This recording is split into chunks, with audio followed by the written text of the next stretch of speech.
In today's modern gaming landscape, it's easy to forget what a substantial impact console generations used to have on the wider industry. Whether it was the jump from 2D to true 3D visuals or the introduction of HD graphics, new hardware generations used to deliver unbelievable hype, excitement, and new ways to experience this art form.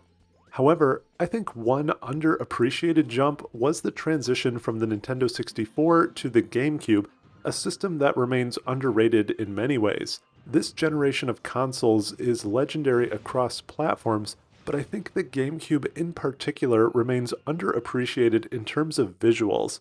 Nintendo's iconic worlds evolved from basic 3D experiences to immersive, beautiful environments. The GameCube delivered a huge volume of quality, amazing-looking games during its short 5-year life cycle, many of which still look surprisingly great to this day. I think this generation is so visually interesting even today because of the way it blurs the line between retro consoles and more modern graphics. So in this video, let's examine specific reasons why GameCube games still look so great to this day, and of course look at plenty of example games along the way. Please consider subscribing to support the channel. I've been hard at work trying to create quality retro and modern gaming analysis content. There's quite a library of videos on my channel now with plenty more to come, and your support would mean a lot. Now, as a side note, yes, all the footage captured here is from original copies of the games using an HDMI adapter, but no emulators were used here. So to start with, one reason GameCube games hold up so well is simply the visual or artistic style of so many of the games on the system. At the time, many hardcore gamers ignored or even poked fun at the GameCube for leaning into more stylized or even cartoonish graphics in many games.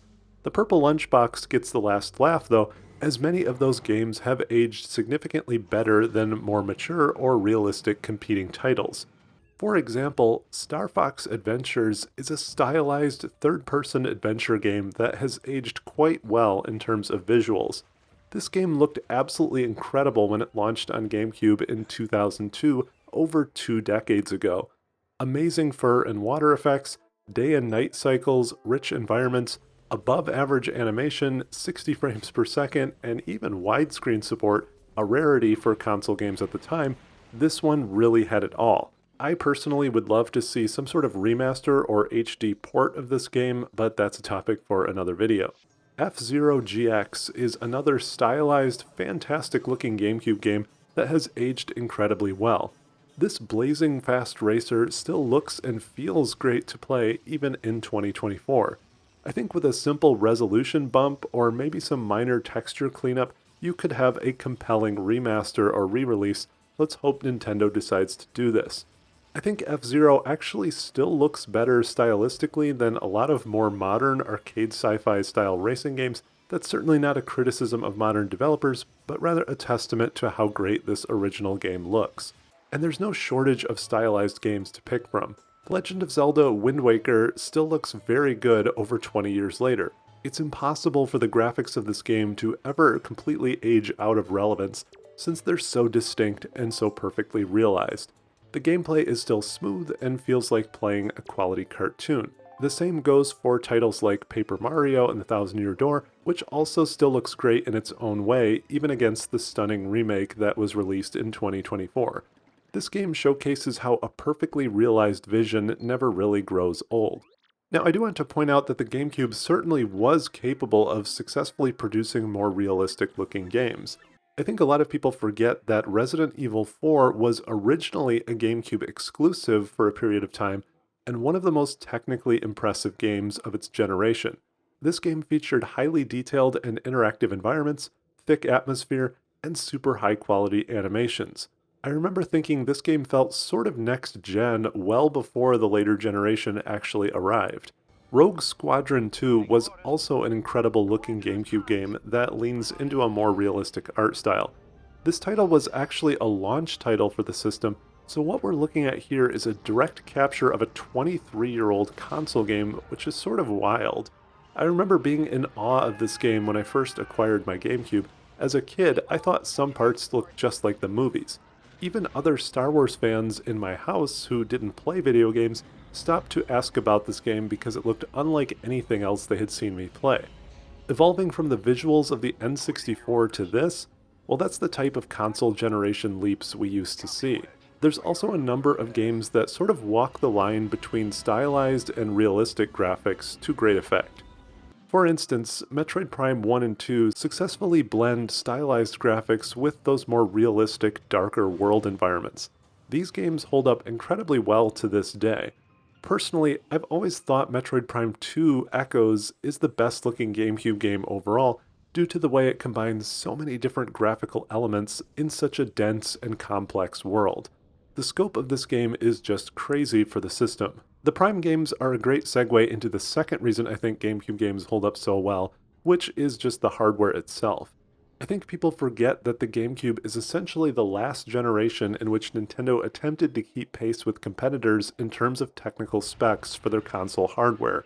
The Wii successor was drastically underpowered compared to the 360 and PS3, and Nintendo stopped competing on that front ever since. However, the GameCube had a fairly powerful GPU and other specs for a console at the time, even outpacing the legendary PS2, but maybe falling a bit short of the Xbox performance.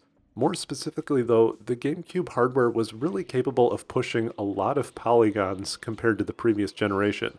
Digital Foundry even covers this topic in their excellent Metroid Prime retrospective.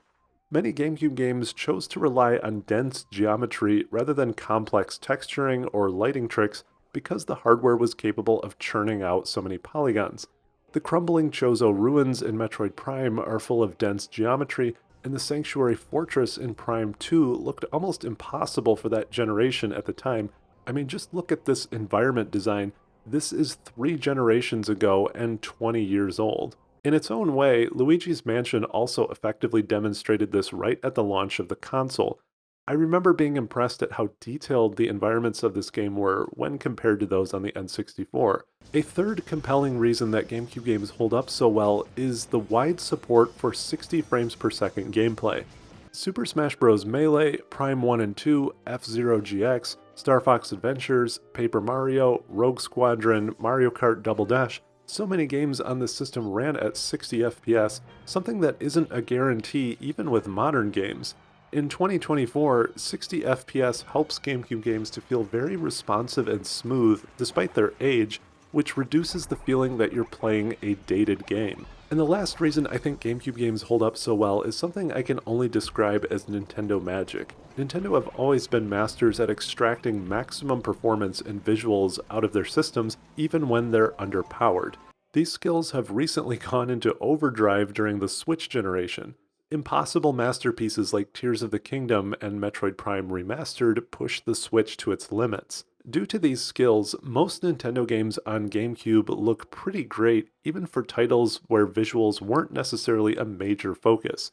For example, I think Mario Sunshine is an underrated game visually. No one really talks about this one that much, but it has amazing water effects and colorful, lifelike environments that still look great to this day. Star Fox Assault has some epic outer space visuals similar to what you might see in Rogue Leader, even if the on-foot missions leave a bit to be desired.